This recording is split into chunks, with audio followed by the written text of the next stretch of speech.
իդեալ համակարգը եկամտահարկի վերադարձի օրենքի շահառուների միջև տեղաբաշխում է մինչև 2.5 միլիարդ դրամի վերանորոգման սերտիֆիկատներ։ 5000 ընտանիք կարող է ստանալ 500,000 դրամ արժողությամբ վերանորոգման սերտիֆիկատ, մոտենալով իդեալ համակարգի ցանկացած խալոցրա։ Ինչով է պայմանավորված այդ ամենը։ Մտածում ենք, որ դա ընդհանրապես սնում է իրականացվելու,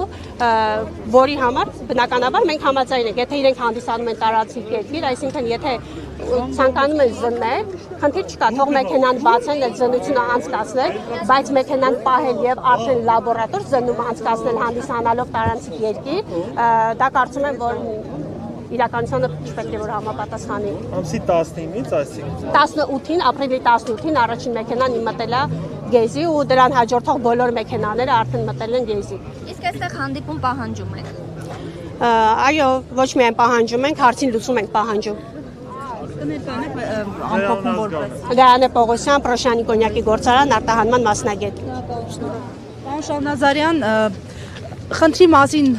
որքանով են տեղյակ Հայաստանի իշխանությունները, եթե դուք արդեն ստեղ Վրաստանի դեսպանության առջև եք, հավանաբար քայլերը չեն բավականացրել եւ ինչ եք ակնկալում վրացական կողմից։ Որքանով են տեղյակ, ինձ թվում է 100%-ով են տեղյակ, քանի որ մենք դիմել ենք էկոնոմիկայի նախարարին, փոխնախարարի միջոցով, մեզ ասել են, որ գործով զբաղվում են, այդ հարցով զբաղվում են, այո։ Բայց արդեն շուրջ մի ամիս է մեր առաջի մեքենան կանգնած է Վրաստանում։ Ոչ մի պատասխան չկա, այսինքն ոչ մի լուծում չկա։ Այս պահին մենք ունենք 5 մեքենա կանգնած Վրաստանի Թիֆլիսի ինչ որ Գեզի կարծեմ, Գեզի տերմինալում։ Այսպեսի նախադեպ եղել է երբևէ։ Ոչ մի անգամ չի եղել sense բան։ Մենք չենք հասկանում։ Ուղղակի անհասկանալի է, ոնց կարելի է տարանցիկ բեռը մաքսային պլոմբաները փոկել, ինչ որ նմուշարում անել եւ պահել ամսից ավել կամ մի ամիս։ Նաեւ քաղաքական ենթատեքստ եք տեսնում։ Ես ուղղակի չեմ կարող հասկանամ, դրա համար եկել ենք դեսպանի մոտ հարց տանք, պատասխան ստանանք, ինչն է խնդիրը։ Մեր նախորդ զրուցակիցը նշեց, որ կան ընկերություններ, արտադրող եւ արտահանող, որոնց մեքենաներին թույլատրվում է անցնել, նշվեց նաեւ նոյ ընկերության մասին, ինչ կարծես, սա ինչով է պայմանավորված։ Նայեք, ես տենց մանրամասները չգիտեմ, բայց կոնկրետ գիտեմ, որ ծաղիկ արտադրողներ, ծաղիկ արտահանողների մեքենաներ կանգնացրել էին, հետո մի քանի ժամանակ հետո բաց էին թողել, երևի պայմանավորվել են ինչ-որ ձևով։ Ուրիշ գործարարների մասին չեմ կարող ասեմ, քանի որ հստակ ինֆորմացիա չունեմ։ Ծաղիկի մեկ է փայլատի տեղի մասին գիտեմ, եղել են այդպես դեպքեր։ Եվ ձեր ֆինանսական կորուստը այս ընթացքում որքան է կազմել, եթե նկատի առնենք, որ ընկերությունները, արտահանող ընկերությունները բեռնափոխադրողներին օրվա կտրվածքով կանգնելու համար գումար են վճարում։ Նայեք, ֆինանսական կորուստը հենց այդպես չես կարող հաշվարկես։ Մենք $100 ամեն մեքենային օրական վճարում ենք կանգնած, բայց բեռը որ չի հասնում հասցեատիրոջը, մի որոշ ժամանակ հետո մեր ռուսական ընկերությունները, պարտներները կարող է հրաժարվեն մեզանից։ Դատարկ պոլկա չպետք է լինի, այսինքն իրանք մեզ կարող է փոխարինեն ուրիշ արտադրողով հայկական կամ ոչ հայկական, եւ այդ վաղտ արդեն մեր կորուստները անհասկանալի կլինեն, ահռելի կլինեն։ Այստեղ նաև տարանցիկ երկիրը նշարում է անում հետագա փորձաքննության համար,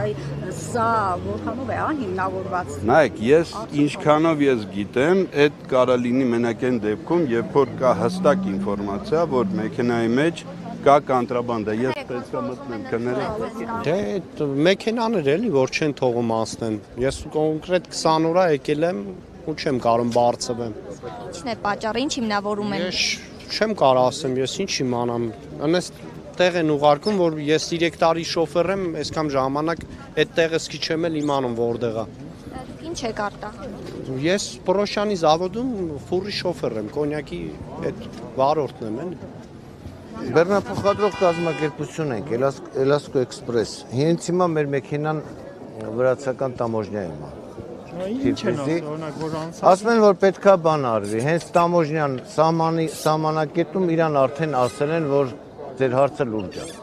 Ինչ է։ Մեր վարորդին, չեմ մանում, վարորդին ասել են ձեր հարցը լուրջ է, եթե կոնյակով եք, ուրեմն ձեր հարցը լուրջ է։ Ու հաջորդ օրը տարել են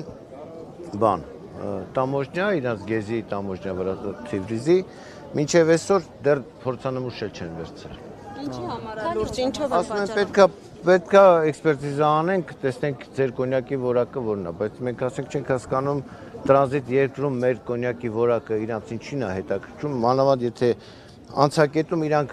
իրանց կնիքն են կախում, որ այդ մեքենան ոչ բեռնաթափվի, ոչ բեռնավորվի մինչև մյուս անցակետ։ Իսկ այդում փորձել է ձեր աշխատակիցը բարձաբանում ստանալ, թե օրինակ նրանցիկ երկիրը որքանով է։ Ես ձեզ ասեմ, հիմա իրանց մոտ մի քիչ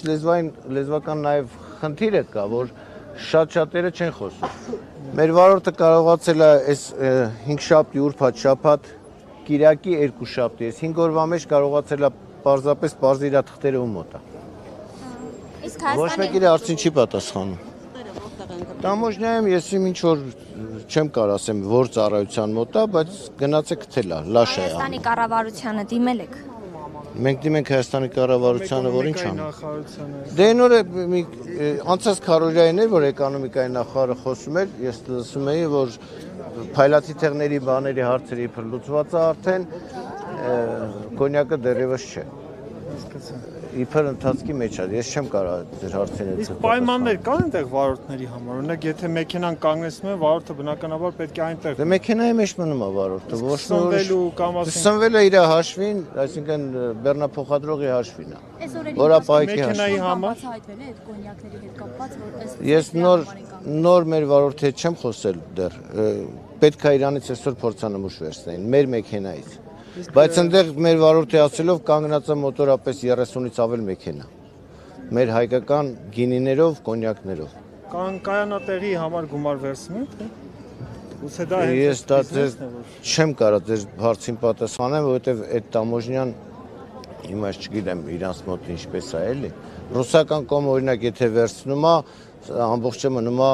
բեռնափոխադրողի վրա այդ վճարումները իրանց մոտ վճարովի է, դեստեղ երևի չէ։ Իսկ երբ որ իրենց հետ շփվում եք, իրենց ներկայացուցիչների հետ, զգում եք, որ հատուկ դիտավորության փորձում են ինչ-որ խոչընդոտել, թե ուղղակի օրենքով ընդհանրապես։ Չեմ կարող ձեր հարցին պատասխանեմ, իրանց ներկայացնելով ընդհանրակարգ է։ Դուք առաջին մեքենան է, որ ուղարկել եք, թե արդեն մի քանի մեքենա կանգնացել։ Չէ, մեր ֆիրմայից առաջինն է, բայց այնտեղ ասում վարորդը շփվել է, այս քանի օրվա մեջ 30-ից ավել մեքենա է։ Երբ են կանգնեցել։ Անցած 5 շաբթի օրվա։ Եթե իրականում եթե շեշտվում է, որ խնդիրը կոնյակի հետ է, այս պարագայում ակնկալում ենք պարզաբանում ինչու են պահվում նաև գինիով բարձված մեքենաները։ Եթե խնդիրը կոնյակի հետ է եւ առհասարակ ինչ խնդիր կա, դա մենք ակնկալում ենք պարզաբանում եւ սպասում ենք պատասխանի։ Որովհետեւ ունենք մեքենա նաև գինով բարձված այնտեղ կանգնած, արդեն մոտ 10 օր է, որից որ նույնիսկ նմուշառու չեն վերցրել։ Այսինքն վարորդին ասել են մեքենան փակեք եւ գնացեք երկարատևելու։ Իսկ ինչն է երկարատևելու, ինչն է խնդիրը։ Ոչ մի բնականաբար, ոչ մի պարզաբանում։ Իսկ նախկինում նմանատիպ դեպքեր եղել են։ Նախկինում նմանատիպ դեպքերը եղել են Լարսի անցակետում, բայց Լարսը որոշ չափով ընդունելի է այն առումով, որ բեռները ուղարկվում են Ռուսաստանի Դաշնություն, Բելարուսիա, այսինքն Լարսը հանդիսանալով Ռուսաստան մի կողմից իրավասու է նույնիսկ անալիզ անցկացնելու ու այս պարագայում համատարած բոլոր մեքենաները չէին պահում։ Օրինակի համար արտահանվող 30 մեքենաներից 3 մեքենան էին պահում, անալիզ վերցնում մի 15-20 օր, լինում էին դեպքեր 30 օր, բայց մեքենաները նույնիսկ հետ չեն եկել։ Մեր գործարանից ունեցել ենք բավականին մեքենաներ, որ Լարսի անցակետում լաբորատոր հետազոտությունը անցկացվել, բայց մեքենաները հետ չեն ուղարկվել, այլ շարունակել են դեպի նշված հասցեով, այսինքն դատարկման։ Բայց այդ ժամանակ ո՞րն է եղել խնդիրը։ Գուցե նույն պատճառով հիմա են կանգնել։ Նույն պատճառով չեն կարող, որովհետև Ռուսաստանը ստուգում է իր երկիր մտնող ապրանքի որակը։ Այս պարագայում Վրաստանին մենք բեռ չենք ուղարկում, այսինքն այս բեռները նախատեսված չեն Վրաստանում բեռնաթափվելու, իրացվելու համար։ Վրաստանը այս պարագայում հանդիսանում է ընդհանրապես տարանցիկ երկիր, անալիզի ոչ մի խնդիր մենք այստեղ չենք տեսնում։ Մի հատ չիմացողների համար կբացատրեք գեզին ինչա, որ այնտեղ վտանգ։ Տերմինալը ես չեմ եղել ընդ չեմ կարող ասեմ, իմ կարծիքով դա ուղղակի տերմինալ է, մաքսային մեքենա։ Տերմինալ չէ, այդտեղ հայտնվում են մեր մեքենաներ, որոնք ռիսկային են համարվում, բայց հա, երբևէ չի համարվում։ Ոչ, ալկոհոլը ռիսկային չի եղել, միշտ անցել է, միշտ տարանցիկ բեռը անցել է, եւ միջազգային պրակտիկայում կա sense հասկացողություն, եթե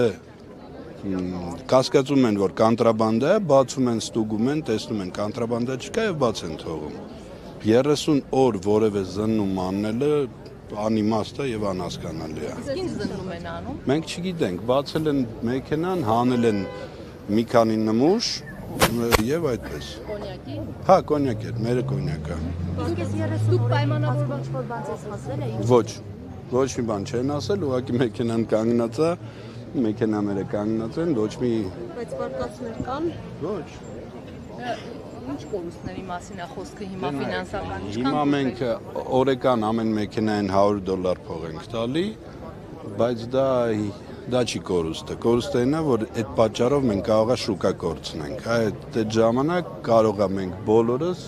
բանկրոտի շեմի կանգնենք, էլի բանկրոտ։ Պայմանավորվածություններ ունեիք սուպերմարկետների, վաճառքի ընկերությունների հետ։ Մենք այդ ապրանքը ուղարկում ենք հենց վերջնական վաճառակետերին, ցանցերին։ Ռուսաստանի Դաշնություն։ Եվ ինչ եք ասել իրենց։ Դե մենք ասում ենք, որ մեքենաները կանգնած են Վրաստանում, չգիտենք պատճառը, բայց իրանց մոտ էլ արդեն լարվածություն կա, որովհետև իրանց պոլկան չպետք է դատարկվի։ Նախորդ շաբաթ Ազատության հետ զրուցող բեռնափոխադրող ընկերություններից մեկի ներկայացուցիչը, որ չներկայացավ անուն ազգանունով, ասաց, որ մինչև իրենք այսպիսի խնդիրների առաջ են կանգնում, մի շարք դարակաշարեր ադրբեջանական երկրների խմիչքներով են լցվում։ Շատ հնարավոր է ադրբեջանական խմիչքները մեր խմիչքներից էժան են, եւ շատ հնարավոր է որ ադրբեջանական խմիչքները մեր տեղը զբաղեցնեն։ Կարելի է դիտավորություն համարել հենց այս քայլով դրան են ուզում հասնել։ Հա, կարելի է, բայց ես չեմ հասկանում Ադրբեջանը ոնց կարող էր ազդել Վրաստանի վրա, որ այդ գործողությունը անեին։ Ձեր վարորդներն ինչ են ասում, ադրբեջանական մեքենաները ինչպես են անցնում։ Դե մեր վարորդները չեն տեսնում, իրանք գեզիում կանգնած են, իսկ սահմանով լարսով ոնց են անցնում, իրանք չեն տեսնում։ Տեղեկություններ ունեք, իրենք անարգել են անցնում։ Նորմալ անցնում են, այո, անարգել, ես չեմ լսել որևէ այդպես դեպք, որ ադրբեջանական մեքենաները կանգնեն ու մնան։ Մենք չենք լսել։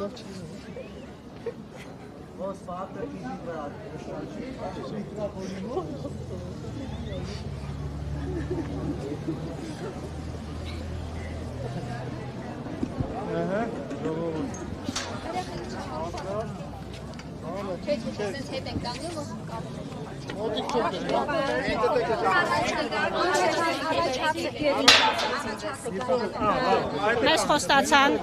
հստակ ժամկետներ չեն հայտնել, ասեն 10 րոպե հնարավոր է, նաև հնարավոր է 2 օր, հստակ ժամկետներ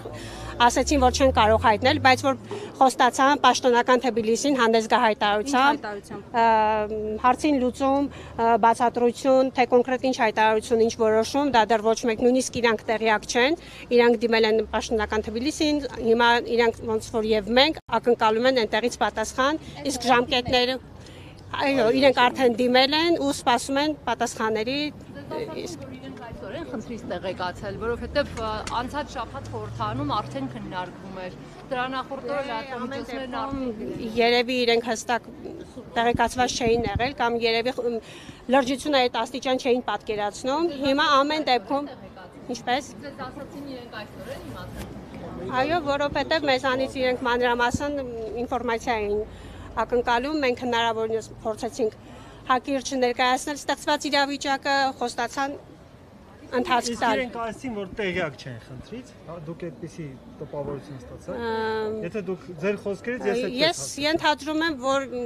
միգուցե եւ տեղյակ էին, բայց երևի այսքան խորքային չէ, ինչքան որ իրողությունն է։ Ում հետ հանդիպեցիք։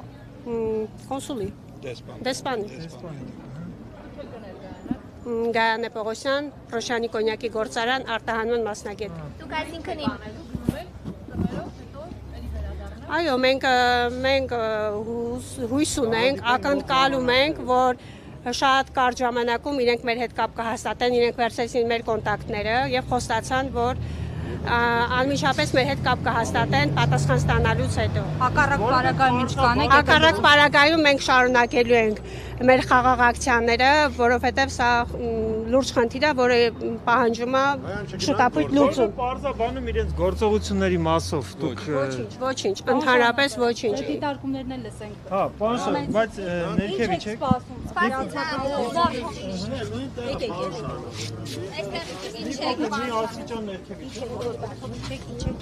Ինչ եք սպասում դուք, ինչ հայտարարում։ Սպասում ենք պատասխանի դեսպանը իմ տպավորությամբ դեսպանը տեղյակ չէր եւ նորա հարցում տվել ինքը խոստացավ որ մոտակա ժամանակներում կստանա պատասխանը եւ կփոխանցի մեզ։ Դուք նշեցիք, որ այդ որոշումը ապօրինի է նմուշարման, որովհետև իրենք ընդհանրապես տարածք։ Այո, մենք դա նշեցինք, բայց իր ասելով իրեն ասել են Վրաստանից, որ իրավունք ունեն մեքենաները բացեին,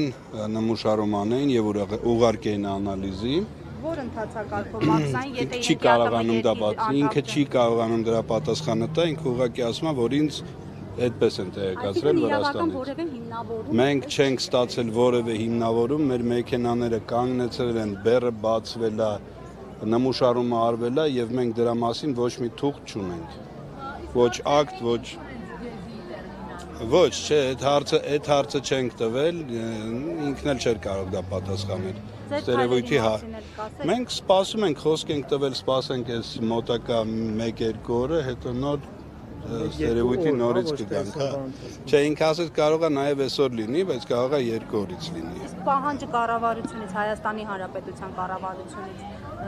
ձևակերպվել է, գուցե նաև ակցիայի տեսքով լինի։ Մենք տեղյակ չենք, Երևանը Հայաստանի կառավարությունը ինչ պահանջ է ներկայացրել։ Ձեր կողմից պահանջը։ Մենք չենք պահանջել ոչինչ, մենք խնդրել ենք, որ մեր հարցին լուծում տան եւ էկոնոմիկայի նախարարը, իր տեղակալը Խոջյանը մեզ ասել են, որ զբաղվում են այդ գործով։ Տպավորությունը, բայց որ չեն զբաղվում։ Դե միջեմա որ ոչ լուծում կա, ոչ որևէ բացատրություն մենք։ Դուք անձամբ էկոնոմիկայի նախարարի հետ եք հանդիպել։ Ես չեմ հանդիպել, ոչ։ Մենք զանգերով խոսել ենք, մեզ ասել են, որ Խոջյանն է զբաղվում, հետո մենք տեսել ենք հերոստատեսությունը, որ այդ հարցը ազգային ժողովում է, եթե չեմ սխալվում, հնչել է ու նախարարը պատասխանը տվել, ասել է, որ այդ գործով զբաղվում են։ Ի վիճակի է Հայաստանի կառավարությունը այս խնդիրը լուծել։ Ես չգիտեմ, եթե ի վիճակի լիներ, միջև հիմա կլուծեր։